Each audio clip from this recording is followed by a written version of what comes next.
Hi everyone. In keeping with the theme that I started yesterday, I wanted to just ask for some feedback on something. So I was working on a customer car today, and this is a customer that I've alluded to in the past. He's quite an elderly gentleman, and he lost his wife a few years ago. I spent probably 45 minutes one day with him, literally sobbing on my shoulder, and I feel terrible for the guy. He's very lonely. He's a super nice guy. And he's one of the only customers I've ever entered in a theistic discussion with. It's kind of a no-win situation for me, obviously. Not that I'm in a Bible belt, but, I'm not interested in hurting people's feelings. And certainly when it comes to this guy, I was very reluctant, even though it was him that prompted the discussion.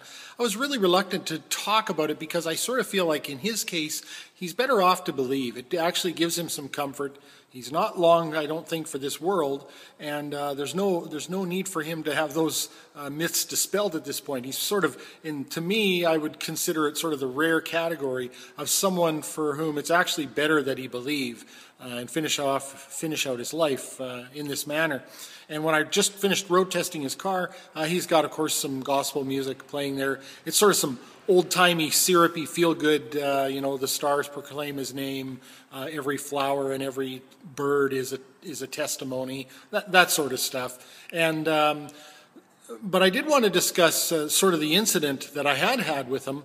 We'd discussed theism before. He'd asked me outright if I believed in God at one point, and I told him that I didn't, and we got to the discussion of believing and choosing to believe, and he actually said he chooses to believe, which was very difficult for me. I tried to explain, I can't choose to believe the sky is red. I was trying to sort of work on that with him, and then I quickly realized that this was a no-win situation, that I certainly didn't want to hurt the guy's feelings. Obviously, I don't want to lose him as a customer, but I sort of felt like it was better left alone. And then one day he came in. This shop is relatively new. I had an older shop before, and I had a clock on the wall, a snap-on clock. So you can imagine there might be a feminine body involved. And I guess he never saw it in the old shop because it was there the whole time he'd come there for service. But in the new shop, I had it sitting on my toolbox because I hadn't had a chance to mount it on the wall yet. And, of course, he had to comment. So I've had to dig the clock out of my toolbox because after his visit, I put it away. I put up sort of a generic Raybestos, a disc brake looking clock in its place. But here's the clock in question. So that's the girl that you can see on the clock. And actually, I don't think it's all that risque myself. I mean, heck, it's even a one-piece. It's certainly not what you could see in a lot of mechanics shops. And of course, there have been new laws in different areas too regarding having those sorts of things in a mechanics shop. And I don't really feel like that's that bad. So the conversation went something like this. He says, that clock over there, he says, I'd like to talk to you about it. And I said, okay, I kind of knew what was coming. And he said, don't you think your wife would find that offensive, that you've got this clock in your shop? And I said, oh, no. And he said, that's a man's thinking. And I said, well, you're not really giving me much credit, that I would have this shop, or this clock in my shop if I thought it hurt my wife's feelings. And I don't think you're giving my intellect much credit, that I would just wantonly do things that might hurt my wife's feelings without sort of considering it and without being cognizant of what would and would not offend her. And I said, you're not giving her much credit either, her self-esteem, her confidence in letting me know what she might, be bothered by. And he kind of got flustered, and he didn't want to talk about it anymore. These weren't the answers he wanted to hear. So we finished up talking about other things, camping, fishing, whatnot, and I took his car for a road test.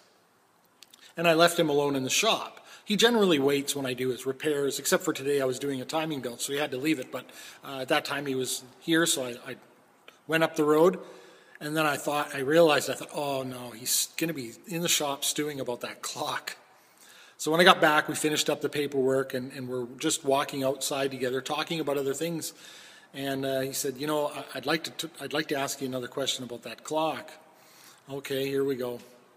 And he said, how would you feel if, say, in your wife's sewing room or something, if she had a calendar of one of these, fireman calendars, where they're like no shirt and, suspenders only or something like that, how would that make you feel? And he kind of had almost a sly look on his face, like he gotcha, And I said, well, that wouldn't bother me at all.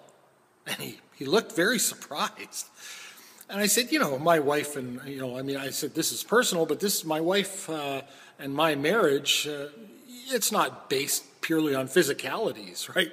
I mean, at the time I was wearing coveralls because it was in the winter. I don't normally wear them in the summer. And I said, if it was built on physicalities, I'd be in trouble. I said, I'm no screaming hell under these coveralls, right? So if it was based purely on physical attributes, I'd be in big trouble. And, he kind of got flustered again, and he left. And I thought, well, I don't need to remove the clock out of respect for my wife because she's fine with it. And I've discussed it with her actually as, after this, and we laughed about it. And we're both very comfortable in our relationship, been together a long time. And, we both have our shortcomings and our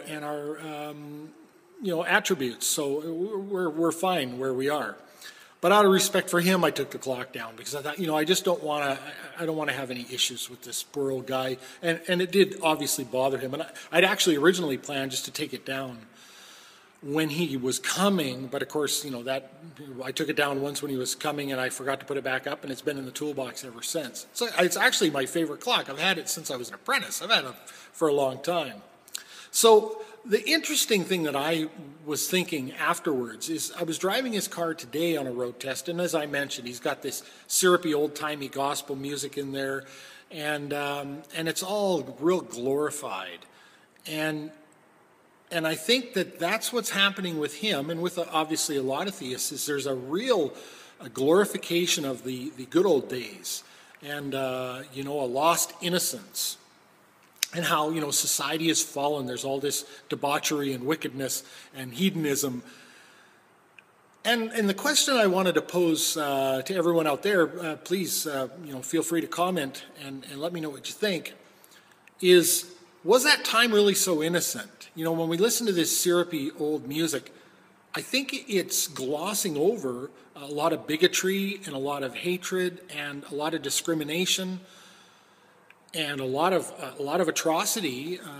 A lot of people suffered in silence, whereas today, not as much. It's sort of more okay to come out and say, I was molested by this family member, or a priest, or any of these kind of things. And of course, the bigotry was certainly more rampant, and it was a lot more accepted than it is today. It's a little more difficult to get away with, say, racism today than I think it was in the good old days.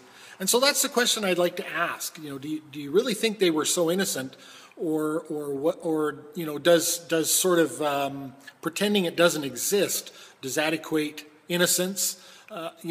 Because I'm sure this guy is just pining away for those good old days, and probably is really concerned and disturbed by the hedonism and what he perceives as the wickedness of today's culture. So let me know what you think in the comments section. Really appreciate the discussion. Everything that I've been watching in the comments is really encouraging to me, because as I just heard a Sam Harris quote recently where he talks about, disagree with me, that's fine. That's when we prompt a discussion, and I really enjoy that. So thanks everyone for watching. Have a great day.